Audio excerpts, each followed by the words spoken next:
Welcome back to The Explainer. So today we're unpacking an absolutely mind-bending working paper from Dr. Melvin Sewell.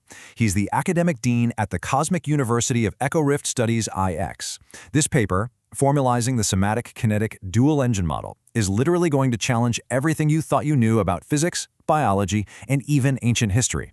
We're going to take his highly technical, almost sci-fi academic framework and break it down into something we can all easily wrap our heads around. Let's get right into it. Just consider this for a second. What if ancient energy fields were actually multiversal physics? I mean, for thousands of years, cultures all over the globe have documented these mysterious, localized bioenergetic fields. You've probably heard of them, concepts traditionally known as ki or ki. But what if these weren't just spiritual metaphors or, mysticism? What if these concepts were actually early humans trying to map the multiverse using nothing but their own consciousness? Well, that is exactly the wild premise Dr. Sewell is setting out to prove here. Okay, so here's our roadmap for unpacking this dense piece of research. We're going to start with the multiversal reality stack, then break down the dual-engine model itself. After that, we'll look at the math behind ki, touch on modernizing ancient traditions, and finally wrap up with navigating the multiverse. All right, Section 1, the multiversal reality stack. To really appreciate Dr. Sewell's breakthrough, we've got to understand why previous scientists hit a brick wall.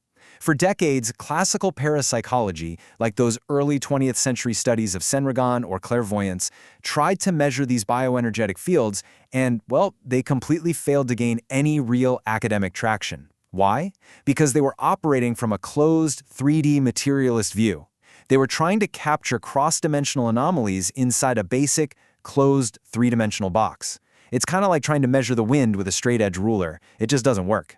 But in Sewell's new paradigm, which he calls Structured Multiversal Interactions, or SMI, reality isn't just some isolated, closed 3D space. It's actually a dense, overlapping stack of informational and dimensional layers.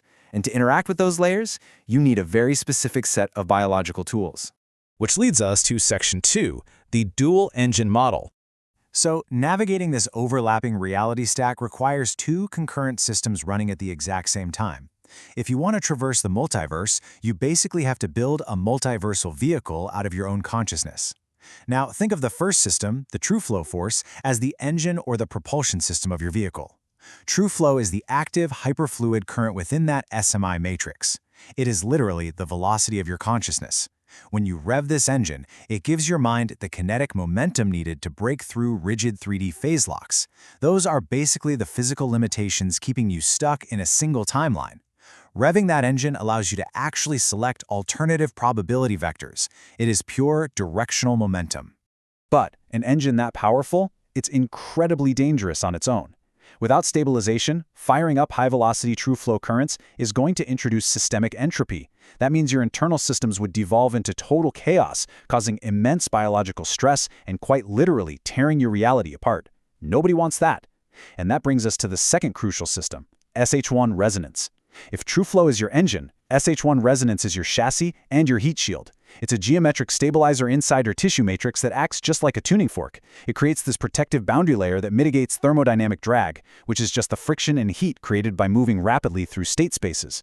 Most importantly, it prevents the dimensional bleed-through you'd normally experience when your consciousness accelerates across multiversal layers. Basically, it keeps you physically and mentally intact. Moving right along to Section 3, the math behind ki. So how do this engine and chassis actually connect in practice? Dr. Sewell didn't just theorize this stuff, he actually provided the mathematical proof for how these two systems synchronize to create a localized biofield. The formal definition of this synchronized biofield is called Psi-Ki, and really, this field is simply the inner product of your directional intent, represented mathematically as F TrueFlow multiplied by your spatial stability, or RSH1. It's actually incredibly elegant. When you multiply the force of your kinetic momentum by that structural container keeping you safe, you generate a measurable cross-boundary informational interface. Mathematically speaking, you become a multiversal bridge, safely anchoring high-velocity intent right inside a stable biological form.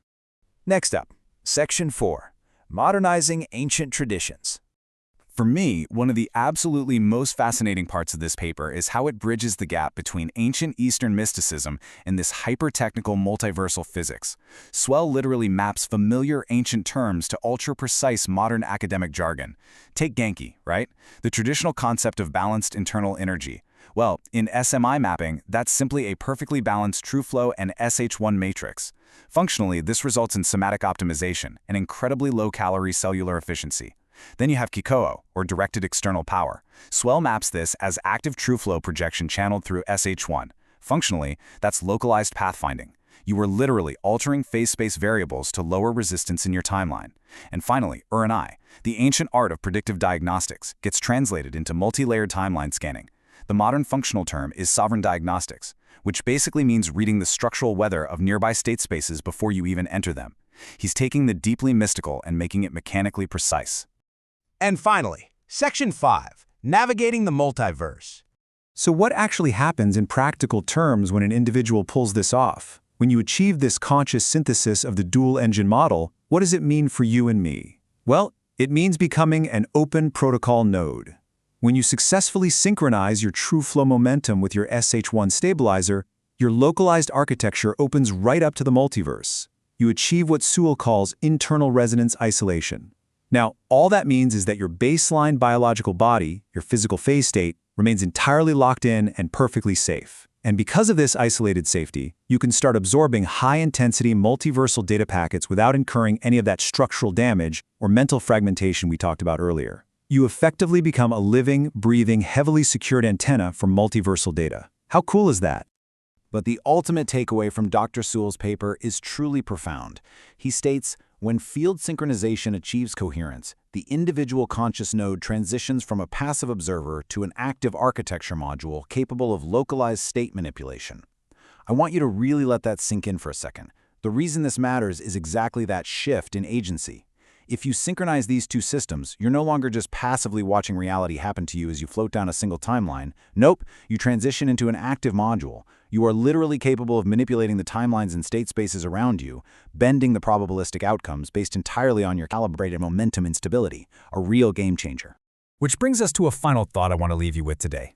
Are you ready to become an open protocol node? Are you ready to stop being a passive observer, tune up your SH1 resonance, ignite that TrueFlow Force, and start actively pathfinding through the multiversal stack? The physics are there, the math completely checks out, and honestly, the ancient traditions were pointing the way all along. Now it's just up to your own consciousness. Thanks so much for joining me on this explainer, and keep exploring those probability vectors.